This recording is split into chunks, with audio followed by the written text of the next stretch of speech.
Brother, kung bilib kami sa'yo noon, mas bilib kami sa'yo ngayon. Kaya pala palagi kang wala eh. Binubuiso pala yung buhay mo sa paglaban niya sa sindikato na yan. Elias, pasensya ka na. Sinabi na namin sa kanila yung totoo eh. Sinusundan kasi nila kami nung nahanap ka namin eh. Nag-aalala lang naman sila sa'yo eh. Brother, huwag kang mag-alala. Puprotektahan namin pagkatao mo. Ang bahala doon. Maraming salamat mga brother. Carl, maraming salamat sa'yo. Tapos sa'yo buhay ko. Walain, kuya. Anak, paano kung sa susunod maubos yung swerte mo? Paano kung mamatay ka na talaga? Pasensya na ho kayo kung lagi ka nag-aalala para sa akin, ha? Pero hindi ho nila ako ganun kadaling mapapatay. Hindi nila ako ganun kadaling mapapasuko. Ito lahat yan. Yan yung impormasyon na nakuha ko kina alias Baldo, alias Temyong at alias Jose. Sila yung mga nahuli at nakulong sa Palangga Massacre. Malaking tulong to ha. Maraming salamat, buddy. Pare, paano sa Elias? Hindi ba dapat makausap mo rin siya?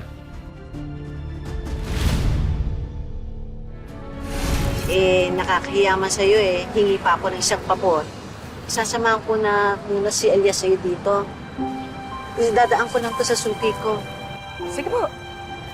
Sige, bahala ka na ha. Wala pong problema. Ingat po kayo. Salamat.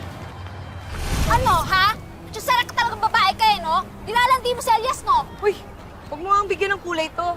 Pinasamahan lang sa akin ni Aling Alma si Elias.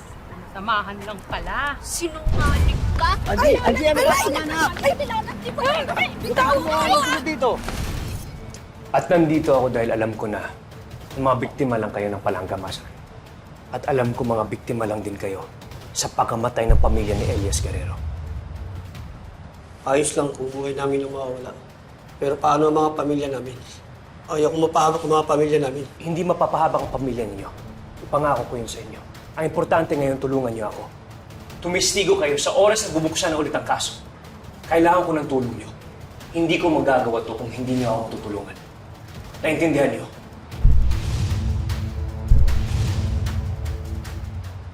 Eh, bakit ang dami mong sugat?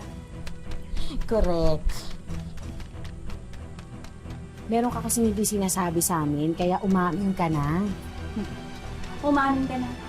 Ano ba talagang ginawa mo? Illegal yan, ano? Kaya ka napapatrobol.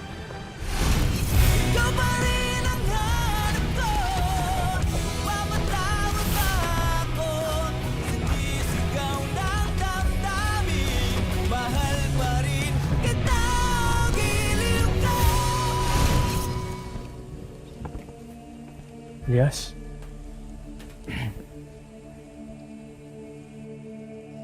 Tungkol po ito sa Palangga Massacre.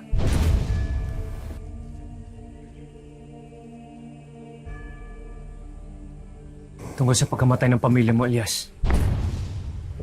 Nandito ako para itama ang maling nagawa ko.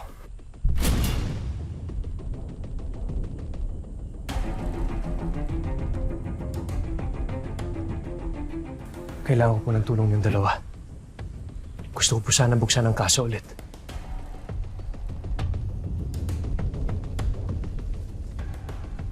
Paeng, papabukas mo ulit ang kaso? May nakuha ka bang bagong ebidensya?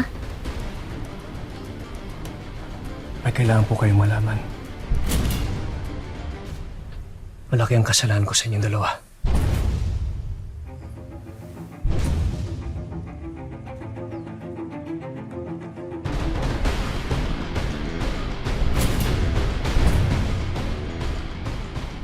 Aling Alma, matagal ko na po alam may cover-up. Pero hindi ako makapagsalita. Yung mga suspect na sa kulungan ngayon, hindi silang pumatay kina Bernice.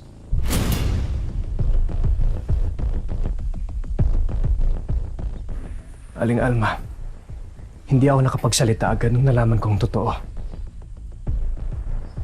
Dahil ang mastermind ng cover-up, ang tatay ko. Si General Policarpio.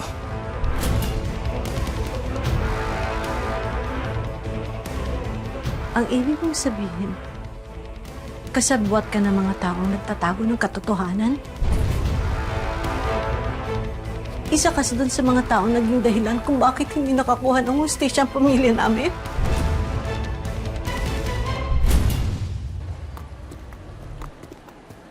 Kamusta na kaya si Elias? Galing na kaya siya? Yun. Medyo magaling na. Pero siyempre, nagpapalakas ka rin. Kung puntahan kaya natin sa mamaya. Sige, tunod ako.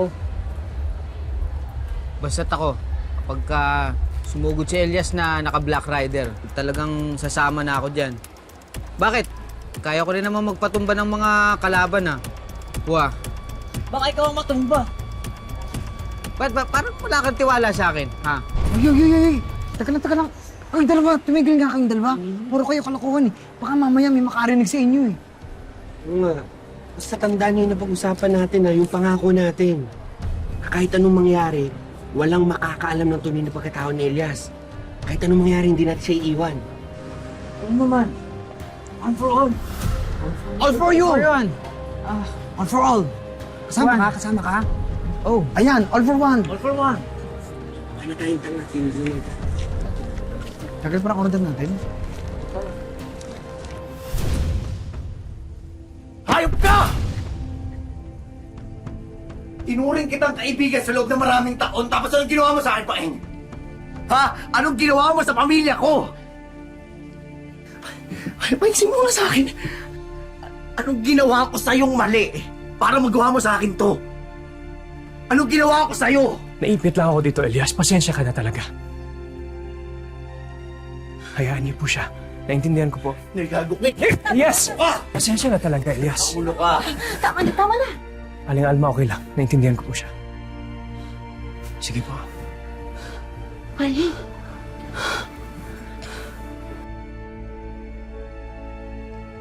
Parang anak na rin ang turing ko sa'yo.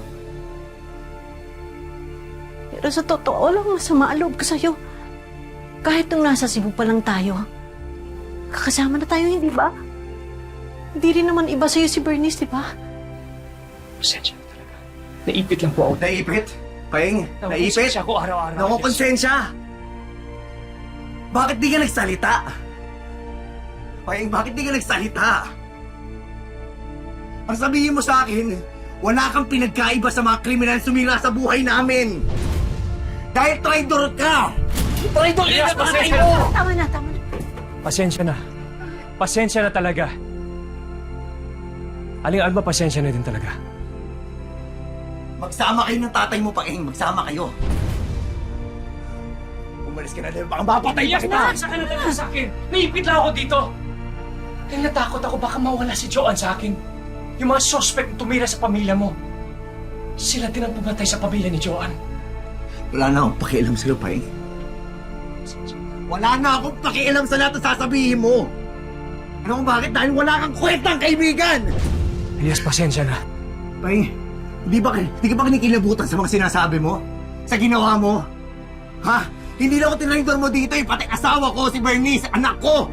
Na nasinapupunan ko ng asawa ko, tinraidor mo, hayop ka! Umalis ka na! Paeng, utang na loob, umalis ka na. Pakiusap. Elias, ayusin ko to. Pasensya na. Umalis ka na! Umalis ka na!